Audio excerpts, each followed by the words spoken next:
안녕하세요. 미스 코리아 국제회의 통역사들의 수다입니다. 안녕하세요. 안녕하세요. 네, 오늘도 샘 선생님, 이시은 선생님과 함께하고 있는데요. 지금 몇 주에 걸쳐서 저희들이 우리 미스의 통번역대학원 교과 과정에 대해서 얘기를 하고 있죠. 그래서 지난번까지 순차 통역에 대해서 번역에 대해서 얘기를 했고, 오늘은 이제 마지막으로 동시 통역에 대해서 한번 얘기를 해보려고 해요. 그래서 아무래도 통역의 꽃은 동시 통역이 아닐까 싶어요.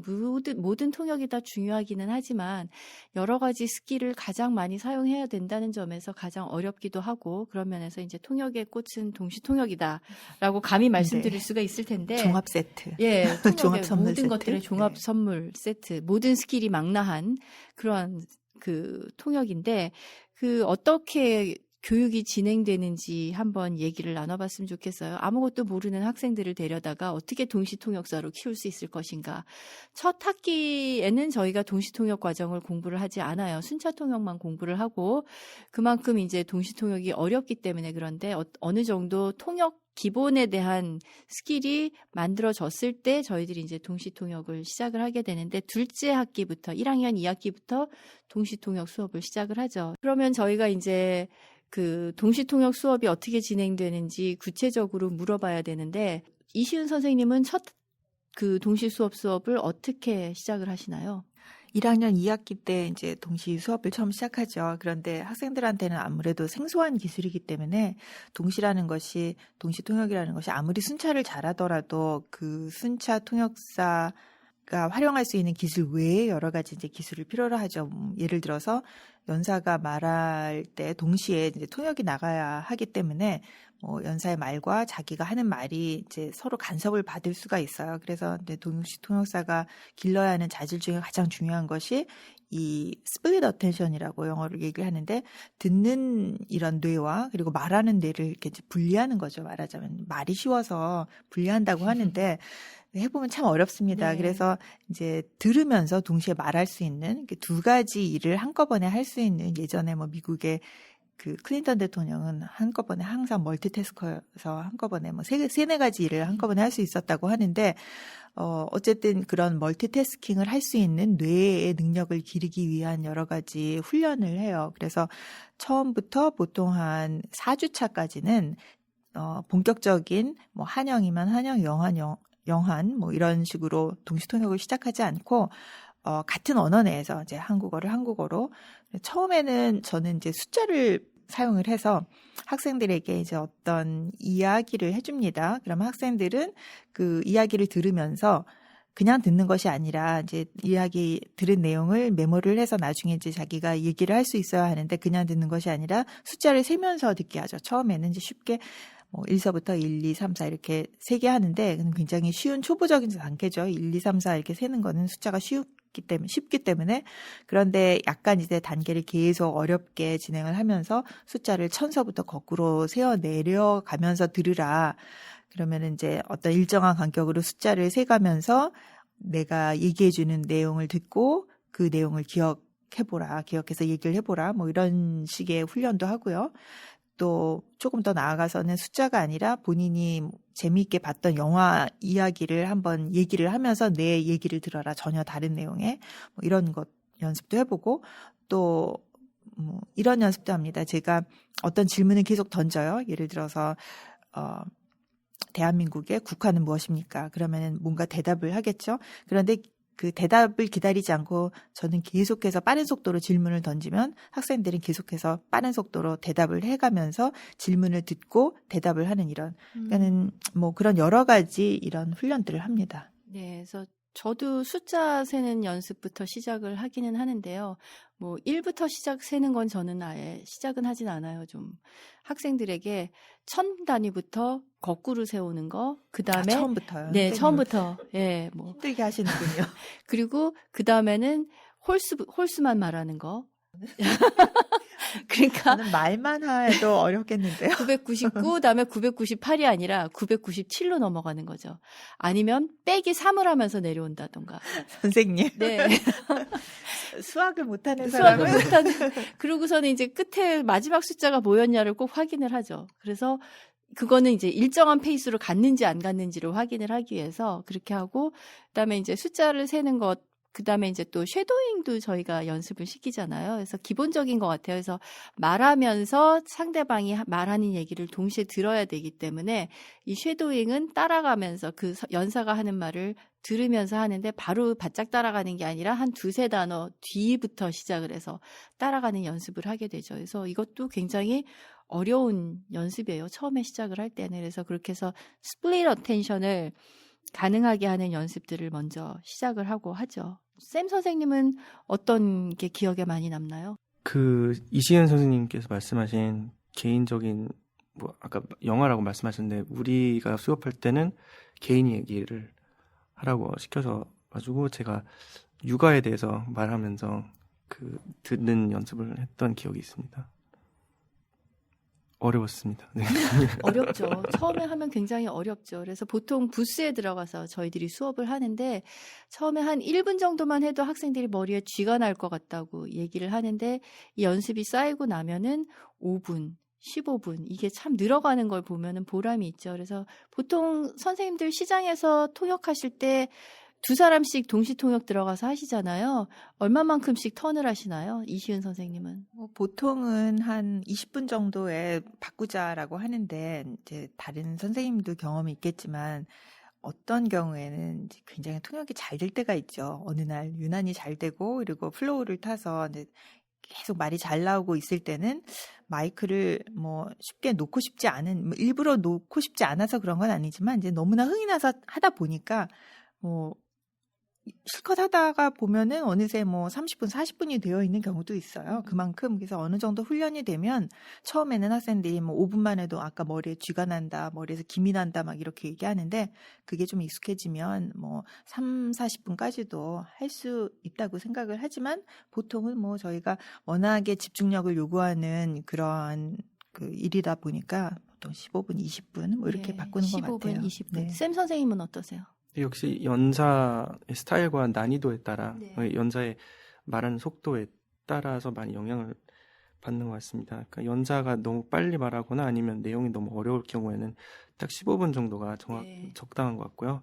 좀 쉬운 내용이거나 아니면 연사가 진짜 느긋하게 말할 경우에는 30분 넘어도 네. 편하게 통역할 수 있는 것 같습니다. 네. 그래서 저희가 이제 기본적으로 4학기까지 마치고 졸업을 할 때는 학생들이 20분 정도는 너끈히 통역을 혼자서 감당할 수 있을 정도로 저희들이 훈련을 시키려고 하고 있죠. 그래서 그렇게 하기 위해서 필요한 것들이 뭐가 있죠? 집중력이 필요할 것이고 또 뭐가 필요할까요? 그분이 오셔야 되는데요. 자주 안 와서. 그분을 만나면 된다. 그래서 졸업할 때쯤이면은 그 부스 안에 들어가서 뜨개질을 하면서도 통역을 20분 동안 할 수 있어야 된다라고 이제 얘기를 하는데 부단한 연습인 것 같아요. 네. 아무래도 제 생각에는 특히 동시통역 같은 경우에는 그런 기술이 습득이 돼야 되고 몸에 자연스럽게 배야 되기 때문에 그것이 그냥 한두 시간 열심히 한다고 되는 것이 아니라서 아무래도 그만큼 수백 시간 이상의 연습을 통해서 이 스플릿 어텐션이 자연이 되는 홍해가 바다가 갈라지듯이 쫙 머리가 갈라지면서 자연이 될 수 있는 능력을 습득하는 것이 중요한 것 같습니다. 샘 선생님은? 네, 역시 스태미나가 중요한 것 같습니다. 네. 처음에 동시 통역을 시작할 때 5분만 해도 3분만 해도 이렇게 입이 막히고 생각이 잘 안 나는데 나중에 2학년 기말고사 때쯤 되면 15분 정도는 네. 어느 정도 커버할 수 네. 있게 됩니다. 그렇죠. 그래서 점점 연습을 하면서 우리가 이제 강해지는 것 같아요. 뇌가 훈련이 되어가는 것 같은데 보통 주제는 어떻게 아까 얘기한 것처럼 순차 통역 번역과 마찬가지로 주제는 동일하게 그죠? 정치, 외교, 국제관계, 경제, 금융, 의료, 보건, IT, 환경, 법률 이런 것들이 이제 돌아가면서 하고 그다음에 이제 점점 학기가 지나갈수록 이제 전문적인 좀 더 디테일하고 어려운 댄스한 그런 텍스트들을 많이 다루는 연습을 하게 되죠. 저희 학교 동시통역 전공하는 학생들이 공통으로 꼭 들어야 되는 과목이 또 하나 있는데요. 저희 학교에 굉장히 좋은 과목이라고 저는 생각이 되는데 프랙티컴이라는 수업이 하나 있어요. 샘 선생님 그 프랙티컴에 대해서 조금 설명해 주실까요? 네, 프랙티컴이 제가 아마 여기 미스를 다니면서 가장 즐겁게 들었던 수업인데요. 프랙티컴이란 동시 통역을 전공하는 학생들끼리 모여서 시장에서 하듯이 실천을 하는 수업이라고 생각할 수 있습니다. 그러니까 일반 동시 통역 수업에서는 조금 하다가 피드백을 받고 고치고 또 조금씩 하다가 이제 피드백을 받는데 프랙티컴에서는 어떤 진짜 행사가 진행되는 것처럼 다들 생각하고 그 행사의 그 페이스에 맞춰서 통역을 해주고 그리고 누가 실제로 듣습니다. 특히 한국어를 예를 들어서 우리가 영어로 통역을 하면 한국어를 모르는 사람들이 와서 들어줍니다.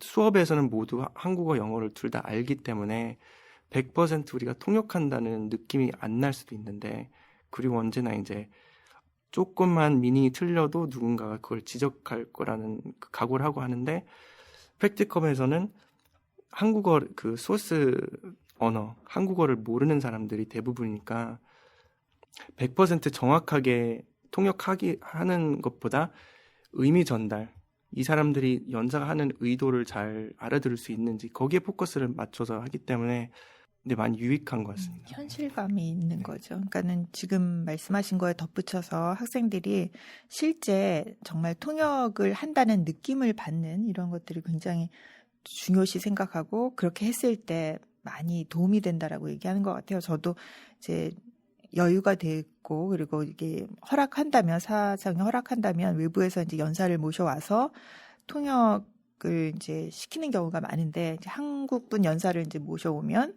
저희 이제 TI 하는 학생들이 통역을 합니다. 순차로 통역을 하는데 그럴 때 다른 과 학생들이 이제 많이 와서 그걸 참관을 하게 돼요. 중국어과나 독일어과.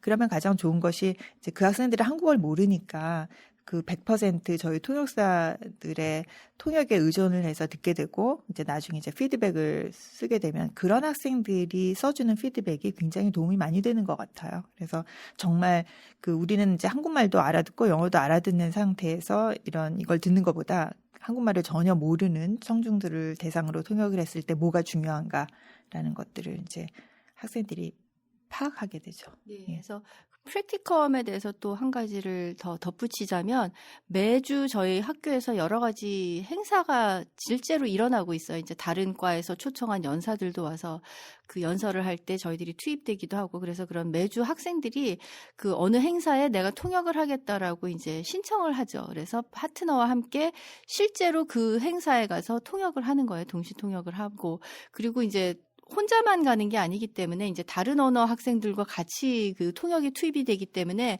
저희 여러 팀의 통역사들이 들어갈 땐 반드시 chief interpreter, 수석 통역사라는 게 반드시 필요하죠. 그래서 모든 그 프랙티컴에 참여하는 학생들은 그 수석 통역사의 역할도 감당을 해보고 그리고 또 행사를 또 올거나이즈하는 그런 역할도 해보고 그래서 실제로 통역하는 것뿐만 아니라 회의에서 통역사에게 요구되는 여러 가지 역할들을 분담해서 맡아볼 수 있다는 점에서 그게 참 좋은 훈련이 되는 교과목인 것 같고 그리고 프랙티컴은 실제 이벤트에 들어가는 경우가 많기 때문에 그 실제 회의에서 느끼는 그 긴장감을 학생들이 느낄 수 있다는 점에서도 굉장히 도움이 많이 되는 것 같아요. 그리고 이제 프랙티컴 행사 중에 또 중요한 것 중에 하나가 이제 포럼 행사인데 가을에 포럼 행사가 이루어지죠. 그 폴 포럼에 대해서 이시은 선생님이 말씀해 주시면 좋을 것 같습니다. 예, 저희가 이제 주로 폴 포럼을 학생들이 진행을 하게 되는데 가을에 보통 열립니다. 그래서 이 추수감사절 방학 바로 전에 보통 저희가 이제 진행을 하는데 연사들을 모시고 이제 합니다. 그래서 외부 연사가 될 수도 있고 아니면은 뭐 또 2학년이 보통 이제 통역사로 나서니까 1학년 학생들이 연사가 되어줄 수도 있고요. 그래서 어떤 주제를 정해서 주제가 뭐 이 주제인 경우도 있고 뭐 여러 가지 뭐 양성평등 이런 것들이 주제가 될 수 있는데요. 이런 주제를 정해서 연사들이 간단하게 연설을 하고 그다음에 정해진 통역사들이 이제 통역을 하고 이런 뭐 패널식으로 진행을 합니다. 그래서 여러 패널을 나누어서 여러 장소에서 여러 언어의 통역사들이 이제 모여서 연사들을 모시고 이제 패널식으로 진행을 하는 이런 게 되겠습니다. 그러니까 수업 집에서 하는 수업이 아니라 정말 공식적인 행사처럼 하기 때문에 많은 사람들이 와서 내가 직접 순차 통역하는 걸, 폴 포럼은 가을에 하는 거는 순차 통역 위주이고 봄에 하는 건 이제 동시 통역 위주가 되는데 그 내가 직접 하는 통역을 영어를 못 알아듣는 사람들에게 내가 한국말로 연사가 말한 거를 영어로 전달해 줘야 되고 그런 정말 그런 그 커뮤니케이션을 해야 되는 입장을 여러 사람 앞에서 해본다라는 그런 긴장감을 줄 수 있는 좋은 기회가 되는 거죠. 선생님들 그러면은 지금 드리고 싶은 질문은 이제 순차 통역도 가르치시고 동시 통역도 가르치시고 이제 직접 나가서 하시기도 하는데 선생님들은 순차 통역 하시기가 좋으세요? 동시 통역 하시기가 좋으세요? 이시은 선생님. 쌤 선생님께 먼저 여쭤보려고 했는데. 글쎄요. 옛날에는 처음 이제 시장에서 활동할 때는 순차가 조금 더 편했습니다. 하지만 할수록 이제 좀 더 적응돼가지고 동시가 더 편하다고 느끼게 됐는데요. 그게 아무래도 메모리 네. 때문인 것 같아요. 그러니까 학생일 때는 맨날 순차 통역, 동시 통역 둘 다 비슷한 시간을 할애해서 연습하다 보니까 메모리도 그만큼 유지가 됐는데 시장에 나가서 일하는 것이 일정하지 않다 보니까 그러니까 예를 들어서 여름에 뭐 일이 많거나 가을은 좀 없으니까 메모리 연습할 기회가 그렇게 꾸준히 있지 않은 것 같아요. 근데 동시는 어느 정도 메모리에 의존하지 않고 그때그때 바로 귀에 들어온 내용을 바로 뱉으니까 메모리에 의존하지 않아도 그런 메모리를 그렇게 꾸준히 연습하지 않아도 할 수 있는데 메모리를 연습하지 않은 상태에서 또 순차를 갑자기 하려면 가끔 통역사가 있다는 걸 까먹으면서 그냥 계속 말할 때는 좀 많이 곤란한 것 같습니다. 네. 이시은 선생님도 비슷하시죠? 네, 저는 개인적으로 순차가 좋습니다. 아, 그러세요? 네. 메모리가 좋으신가 봐요. 그런가 보죠? 네.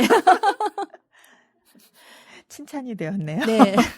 그건 아니고, 네, 저는 개인적으로 순차가 좋네요. 저도 처음에는 순차하는 게 편하다고 생각을 했는데 나이가 들어가다 보니까 아무래도 이렇게 직접 사람들을 대면하는 것보다 부스에 들어가서 사람 직접 안 만나도 되는 동시통역 그리고 메모리가 물론 필요하긴 한데 그냥 내뱉고 지나가는 그게 조금 더 마음이 편하지 않은가 하는 생각이 들어요. 사실은 순차 통역을 할 땐 동시가 편한 것 같고 동시 통역을 할 때는 아까도 순차가 말씀하셨죠. 편한 것 네. 예, 아까와 남의 떡이 커 마찬가지로 보인다. 예, 남의 떡이 네. 커 보이는 것 같아요. 그래서 저희가 지금 간단하게 동시 통역에 대해서 그 수업에 대해서 어떤 교과 과목으로 어떤 과정으로 진행이 되는지에 대해서 말씀을 나눠봤는데요. 여러분들한테 어떻게 좀 도움이 되셨는지 모르겠습니다. 다음에 또 재미있는 주제를 가지고 얘기를 나눴으면 합니다. 오늘은 여기서 말씀을 마치도록 하겠습니다. 감사합니다, 선생님들. 네, 고맙습니다. 감사합니다. 안녕히 계세요.